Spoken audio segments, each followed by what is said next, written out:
नमस्कार। जीवन दर्शन में मेरा जो आज का विषय है वो है समय। समय यानी टाइम। एक्चुअली मैं अलमारी में कुछ देख रही थी तो देखते देखते कुछ पुराने मेरी यादों के पन्ने, मेरी लिखी हुई कविताओं के कुछ पन्ने मुझे मिले, जिनमें मेरी कुछ कविताएं मुझे मिली लिखी हुई। कभी समय के ऊपर है, जो भी मन में आता था। कुछ साल पहले जब बेटा थोड़ा सा बड़ा हुआ तो मुझे फुर्सत मिली, तो जो भी मेरे मन में उद्गार थे मैं उन सबको उन पन्नों के ऊपर उतारती जाती थी। काफ़ी उस समय प्रचलन नहीं था कि मैं यूट्यूब पर सुना सकूं।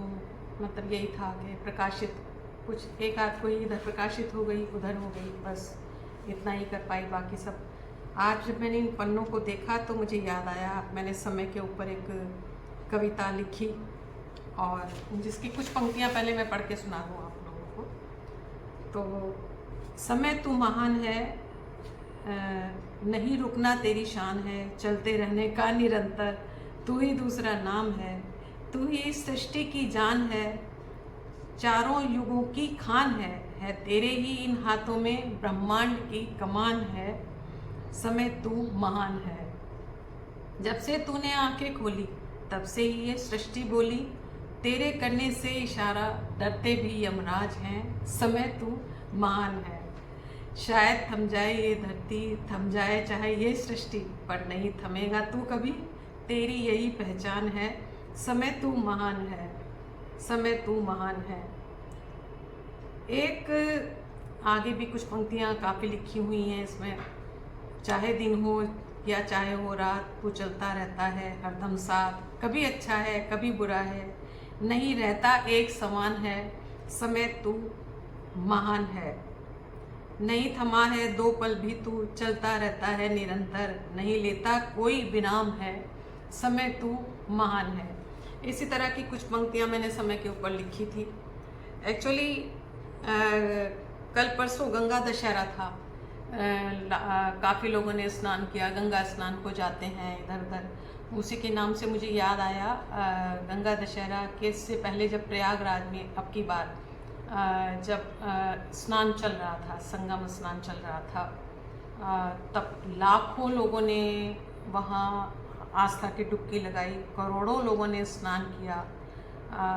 एक रिकॉर्ड कायम हुआ, इतने लोगों ने वहाँ स्नान किया। लेकिन पहले की तरह एक मिसाल हम सुनते थे कि कुंभ में बिछड़े हुए दो भाई बुढ़ापे में मिले, या कोई माँ को बेटा अपना जवान होने पे मिला। बहुत मुश्किल से कभी कभी अगर कुंभ में खो गए, मेले में खो गए तो कभी नहीं मिले। लेकिन अब की बार एक हंसी की एक मिसाल ये रही कि कुंभ के मेले में बहुत सारे लोगों ने बोला कि कई पतियों ने अपनी पत्नियों को छोड़ा, और लेकिन वो फिर से पुलिस ने, प्रशासन ने इतनी अच्छी व्यवस्था की हुई थी। आजकल डिजिटल ज़माने में, मोबाइल में और हर तरह से मीडिया ने अपना काम करके उनको कहीं ना कहीं मिलवा दिया। भले ही दूसरी तरह की अगर समस्या भीड़ की रही हो वो सब अलग बात है। लेकिन उसी के ऊपर आज मुझे बचपन में पढ़ी हुई एक देखी हुई, बल्कि मैंने टीवी में उस कहानी को देखा था, वो याद आ गई और उसी को मैं आज आपके समक्ष, आज कुंभ की ही मेले की एक कहानी है, वो सुनाना चाहती हूँ। दरअसल हुआ ये था कि एक बार एक कुंभ के मेले में एक पति पत्नी थे, गांव की थे, छोटे मोटे बहुत गरीब टाइप के लोग थे। कई सालों के बाद में उनको एक पुत्री पैदा हुई थी, उसको लेकर वो कुंभ के मेले में गए थे। अब हुआ यूँ कि कुंभ के मेले में ही वही भगदड़ मच गई, कुछ हो गया, बच्ची गुम हो गई। बच्ची 5-7 साल की बच्ची, छोटी बच्ची, जो सिर्फ बोल सकती थी ना कुछ, मतलब कुछ उसको बाकी कुछ मालूम नहीं था, कुछ वो भी पढ़े लिखे नहीं थे। बहुत ढूंढा, बहुत रोए, लेकिन बच्ची नहीं मिली। अब हुआ यूँ कहानी में कि काफ़ी साल देखते देखते उनको लगभग 10-12 साल बीत गए। अपने घर में रो धोकर अकेले अपना जीवन यापन करने लग गए। अब कहानी का मैं दूसरा भाग आपको बताना चाहती हूँ। तब तक मैं अपना थोड़ा सा ये काम भी निपटा लेती हूँ इधर का। अभी आपको कहानी का मैं दूसरा भाग बताती हूँ। हाँ, तो बात करूँगी मैं आगे की कहानी की। एक्चुअली समय के ऊपर मैंने इसलिए बोला कि समय महान इसीलिए होता है क्योंकि समय रहते ही कोई काम करना क्यों ज़रूरी होता है और क्या होता है। वो लोग दोनों जो हस्बैंड वाइफ थे बहुत रोते थे, बहुत अपनी बेटी को हमेशा याद कर कर के माँ बीमार रहती थी। उसके कानों में हमेशा आवाज़ आती थी कि अभी मेरी बेटी कहीं मिल जाएगी। बहुत कोशिश की और फिर से वो करेगी अम्मा अम्मा। उसके कानों में हर समय, दिन में रात में, सपने में यही आवाज़ें रहती थी कि कहीं से आएगी निकल के और मुझसे कहेगी अम्मा। और अचानक ही क्या हुआ कि 10-12 साल बाद एक ऐसा हुआ कि वो उनकी जो बेटी थी, वो बेटी किसी को मिल गई थी। उन्होंने पुलिस में वेरिफिकेशन कराया, पुलिस ने बोला कि अब आप नहीं मिलेगी, तो उन्होंने अपने लिए उसको, उनके घर में एक छोटा फिर बेटा भी हुआ, उसको अपने साथ ले गए। वो लोग बहुत दूसरी कास्ट से थे और बहुत दूर से आए थे, कश्मीर से कहीं से वो लोग आए थे वहाँ से, और वो उसको अपने साथ ले गए। और वहाँ जाकर उन्होंने उसको बहुत प्यार से पाला और उसको स्कूल में एडमिशन कराया क्योंकि वो संभ्रांत थे, अच्छे से पाल पोस सकते थे, अच्छे बिजनेस वाले लोग थे। अब वहाँ जाके वो लड़की बड़ी हो गई और यहाँ तक कि वो उसने कुछ अच्छी सी डॉक्टरी की परीक्षा पास की और उसकी यहाँ तक कि तब वो उसकी शादी भी तय हो गई। अब क्या होता है कि एक डाकिया जो था उस समय पे पोस्ट चलती थी, डाकिया जब वो शख्स उसको ले गए थे अपने साथ, उनकी बेटी को, उसके बाद में जब पुलिस प्रशासन के द्वारा उसके द्वारा जो खो गए थे और उनके द्वारा उनको कुछ एड्रेस जो पुलिस को मालूम होते थे, उन एड्रेस से उनको मालूम चला कि ये लड़की उस गांव से, वहाँ से जिसकी रिपोर्ट लिखवाई गई है, खोई है, वो वहाँ से है। और उन्होंने क्या किया कि एक लेटर लिखा उनके गांव के पते पर, और उस लेटर में लिखा कि देखिए आपकी बेटी हमें इस तरह से मिली है, और उसका एक फ़ोटो भी भेजा और इस तरह से है और हमारे पास है, आप जो भी कहें, जिस भी तरह से आप हमसे मुलाकात कर सकते हैं। और आपकी बेटी, क्योंकि वो बहुत दूर थे और वो, लेकिन क्या हुआ कि वो पत्र जब उन्होंने डाला, पुलिस वेरिफिकेशन और वो सब, पुलिस ने अपनी कार्रवाई कर दी, लेकिन वो पत्र, उस समय पत्र ही चलते थे और बहुत लेट चलते थे, आते थे। तो क्या हुआ कि जिस डाकखाने में वो पत्र आया था, उसका जो डाकिया था वो बीमार हो गया था। उसको बोरे में वो पत्र मिले थे और उसको वो बांटना था। उसको फीवर आया, बुखार आया, वो गुजर गए, और जो बोरे में जो पत्र बचे हुए थे कुछ, वो बोरे में रखे रह गए। और उनका पोता उनके साथ में रहता था और छोटा था, वो उसी तरह से वो संसार से चले गए। अब वो पत्र 10-12 साल, 14 साल तक वो पत्र एक बोरे में, एक अलमारी में उनके रखे हुए थे। उनका एक कमरा था, किराए का उसका था।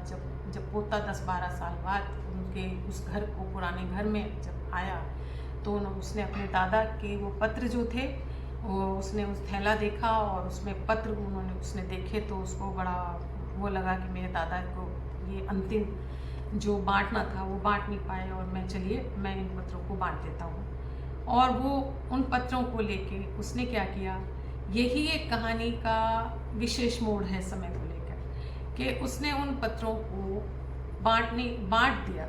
वो गांव में उस पते पर ही उस लड़की के, उस बच्ची के माँ बाप को वो पत्र मिला इतने साल के बाद, 14-15 साल, कितने साल हो गए थे।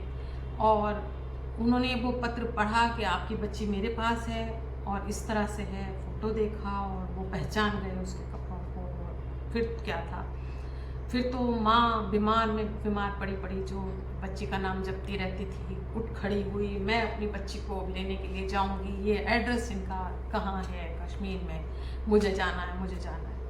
अब आदमी ने, बेचारे ने जैसे तैसे उधार से, सब गांव वालों ने मदद की, पुलिस प्रशासन ने मदद की, एड्रेस बताया, किस किस तरह से जाना है, ट्रेन में किस तरह से जाना है, अपना सब कुछ छोटा मोटा गिरवी रख कर दूर जाने के लिए किराया अपना लिया उन्होंने बीमारी में, क्योंकि बहुत ज़्यादा उनके पास कुछ था नहीं ऐसा, लेकर के वो ट्रेन से 3 दिन का सफ़र किसी तरह से करके, रास्ते में किसी ने जो हाथ में उनके पैसे थे जेब से चुरा भी लिए, सीधे आदमी औरत थे गांव के, और चोरी भी हुआ कुछ, लेकिन गिरते हुए पड़ते हुए उन्होंने उस एड्रेस के पर मतलब किसी ने मदद की उनकी, और उन्होंने वहाँ जाके पता करके उनके उस एड्रेस पर पहुँच गए। अब जब वहाँ पहुँचते हैं तो वहाँ का नज़ारा ही कुछ और था। बड़ा दरबान कोठी सब वहाँ खड़ा हुआ था। उसने पूछा, अंदर गया और बताया कि कोई वहाँ इस तरह से 2 लोग आए हैं, और माँ को तो बार बार बस यही होता था कि अभी अंदर से उसकी बेटी निकलेगी और कहेगी अम्मा अम्मा, और आते हुए लिपट जाएगी। उसको वही ध्यान आ रहा था। अब अंदर से जब वो शख्स निकले, उन्होंने पूछा कौन है क्या है, उन्होंने वो पत्र दिखाया, देखिए पत्र आपके हाथ का लिखा हुआ है, और उन्होंने उस पत्र को देखा। उन्होंने बोला, हाँ ये पत्र मैंने ही लिखा था, लेकिन इतने साल पहले मैंने लिखा था, आपको ये पत्र अब मिला और आप लोग अब आए हैं। तो उन्होंने बताया कि हमें अभी मिला है ये पत्र। और तो उसने कहा कि देखिए मैं आपको बेटी से मिलवा तो सकता हूँ, लेकिन एकदम नहीं मिलवा सकता मैं अभी। ऐसा हुआ है कि परसों ही उसकी शादी हुई है, और वो एक डॉक्टर है, और डॉक्टर के साथ ही उसकी शादी हुई है।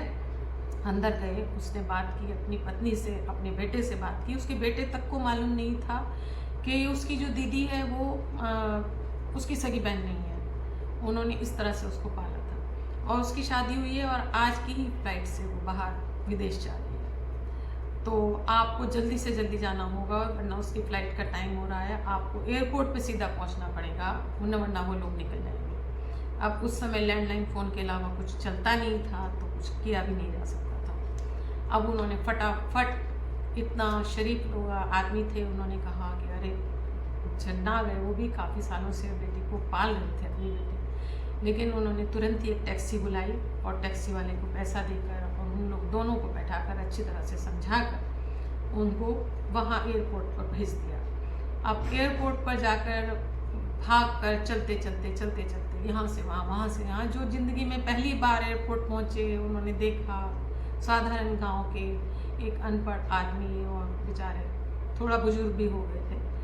तो पहुँचते उन्होंने वहाँ से, जहाँ एयरपोर्ट पर वहाँ उनकी सामान की चेकिंग होती है, अंदर कोई जाने नहीं देता, तो बहुत कह सुन के, नहीं मेरी बिटिया है यहाँ, ये है वो है, लोगों ने मदद करके कहा कि वो वहाँ अंदर बैठी है, आप उनसे नहीं मिल सकते, प्लेन का टाइम हो गया है, सब कुछ फॉर्मेलिटी की जा चुकी है। उसने कहा मुझे एक बार दिखा दीजिए। अब जब देखा उन्होंने, तो सिर के ऊपर दुपट्टा ओढ़े हुए और बड़ी सी शानदार से कपड़े पहने हुए, और किसी अच्छे हैंडसम युवक के साथ में शादीशुदा वो जोड़ा बहुत खुशी के साथ में वो बैठा हुआ था। और माँ ने उसके चेहरे को ठीक से देखा नहीं कि वो उठकर एयरपोर्ट की तरफ उनके पीछे से चले गए, बस इतनी झलक देख पाई। और माँ अपने हाथों को बिटिया बिटिया बिटिया करती रही, बिटिया, अम्मा अम्मा, तुम्हारी अम्मा, लेकिन वो चले गए। आखिरकार उसके पत्नी के जो पति थे, उन्होंने उसको पकड़ लिया, पत्नी को, कि अब तुम चिल्लाओ नहीं, इधर आओ, और समझाया कि देखिए ये समय है, जब बिटिया छोटी थी, आपकी बिटिया थी, आज देखो वो जा रही है, उसकी शादी हो गई है, अगर तुमने उसको रोक लिया और सब कुछ बता दिया आज की तारीख में, वो रुक जाएगी, हो सकता है, उसकी शादी हुई है, उसका अपना एक आगे की ज़िंदगी है, तुम क्या अपनी बिटिया की ज़िंदगी को ख़राब करोगी। और सुनते ही वो चुपचाप हो गई, और जो इतना सब कुछ करके, मतलब इतने उत्साह के साथ में यात्रा करके आए थे, उसके बाद चुपचाप वहीं से अपने गांव वापस आ गए। उसके बाद जब डाके के जब पोते को पता चला कि उसने जो चिट्ठी बांटी थी, और उसमें क्या हुआ कि कई सालों बाद वो चिट्ठी उनको मिली और उनके साथ इस तरह से हुआ, तो उसने क्या किया कि बाकी बची हुई जो लेटर थे, चिट्ठियाँ थी, उनको आके उसने आकर माचिस की तीली से जला दिया। उसने प्रण कर लिया कि अब आगे मैं ये चिट्ठियाँ और नहीं बांटूंगा। तो यही समय के साथ मुझे और कुंभ के मेले के साथ मुझे याद आ गई कि कुंभ के मेले में पहले जब खो जाते थे तो इस तरह से कहानियाँ बनती थी, और यही एक कहानी है मेरे पास आज जीवन दर्शन में। बहुत सारे ऐसे किस्से हैं जो दिमाग के अंदर आते रहते हैं, और समय के साथ में यही जीवन दर्शन है। आज के जीवन दर्शन में बस इतना ही। नमस्कार।